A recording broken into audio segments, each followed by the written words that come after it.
Hi, thanks very much for the opportunity to speak here. I really wanted to come and tell you a little bit about our Workspaces and Projects program that we've run earlier this year. And it was a pilot, but before I start, a little bit about Forward 25 Careers. We're a social enterprise, which basically in the UK means that majority of our profits either stay within the company or it goes to a registered charity.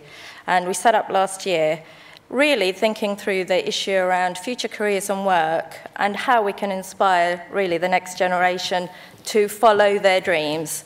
And one of the things that we found very quickly is there was a gap for unemployed young people who wanted to work within the knowledge industry. So we started looking at that issue and made that a focus of our project. I should say that we have a number of projects as well as the Workspaces and Projects scheme. We have started a Work and Careers sketchbook, which is about a physical resource that goes to young people, and they can use that in their career sessions or informal sessions. We have run an app development mashup over a weekend, which was for putting together apps to demonstrate how data could be used from State of the World's midwifery report.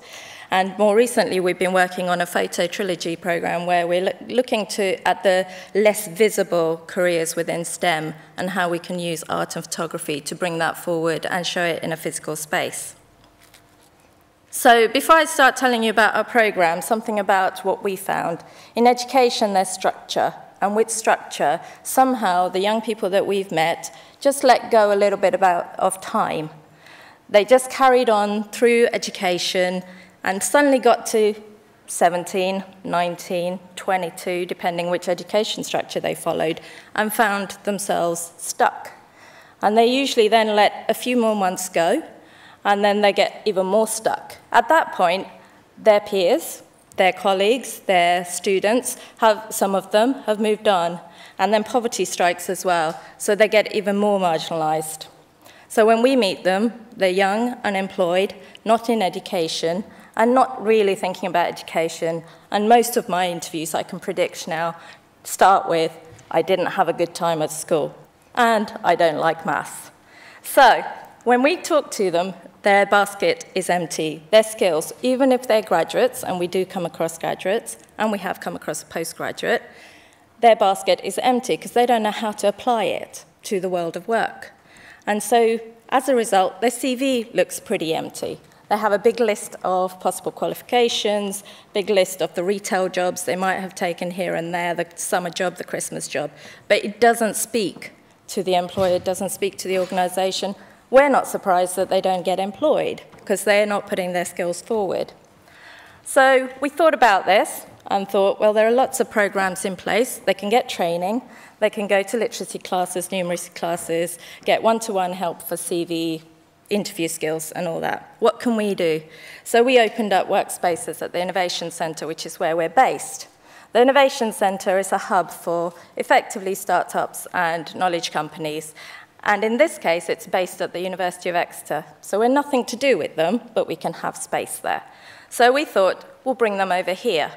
So if anyone knows the University of Exeter campus, Exeter, by the way, is about 3 hours from here in southwest. If you know the campus, it's a hilly campus, and we pretty much make them walk up the hill to where we are at number 10. So they have to walk through the campus. And that was interesting for me because we could have been anywhere, and we went there. And one of the students, a 15-year-old who came on work experience, said, I think I'm going to go to university in a few years because I've just seen the rugby club walk down that hill. And there's a bit about life that brings all this alive when you start putting the physical space into the picture. So we've so far talked about the classroom and how we engage students. These aren't students, they've left the education system.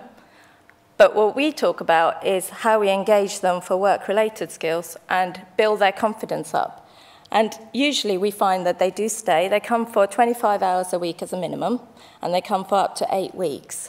While they're with us, because they come from such diverse backgrounds and skills and wants for future careers, we had to think about how we'd keep them busy in a useful way that will build up their portfolio. So we started curating projects for them. Some of those projects come from online sources. So someone who was interested in communications, we hadn't engaged a company at that point to give her some projects. So we used Wikipedia. So she used a little bit of the data that's online for the State of the World's Midwifery Report that just had been published and got it onto Wikipedia and talked about 58 countries across 58 Wikipedia pages and the data that related to maternal mortality. So it is perfectly possible to curate projects to the individual's need, and that's effectively what we're doing. Since then, we've also curated projects with the University of Exeter and Baltimore House, which is a house renovation charity, and so there's a geophysics project taking place there. And we do meet a mix, so we find that regardless of their background, whether they've come with no qualifications or some qualifications, they work through this process, and somewhere along the lines, something clicks. And it's not necessarily because we came at it as careers advisors or educators or trainers. We came at this saying, if you give a project, and it's a real project and a real client, and you give the tools, which is computer, internet ready, and some mentoring, and a little bit of how you're getting on, it clicks. And for us as well, it was great because we were learning from them as we were developing the project, which has meant that the next few projects we're thinking about, we've learned from them. And that is why we've come to the next stage of our project. So I should say we finished the pilot for the previous project, and now we are actually recruiting the next cohort. But we started thinking about school, because they've told us that their experience in school wasn't somehow right. So we think we can spot them, or teachers can spot them. And if they can spot them, what if they came into our space at 14, at 15, at 16, and they spent time after school with us. And while we're at it, and I've heard from a couple of teachers here, it's the time needed to learn new things. While we're at it, why don't we get resident teacher schemes? So that's two of the programs that we're looking to introduce next year.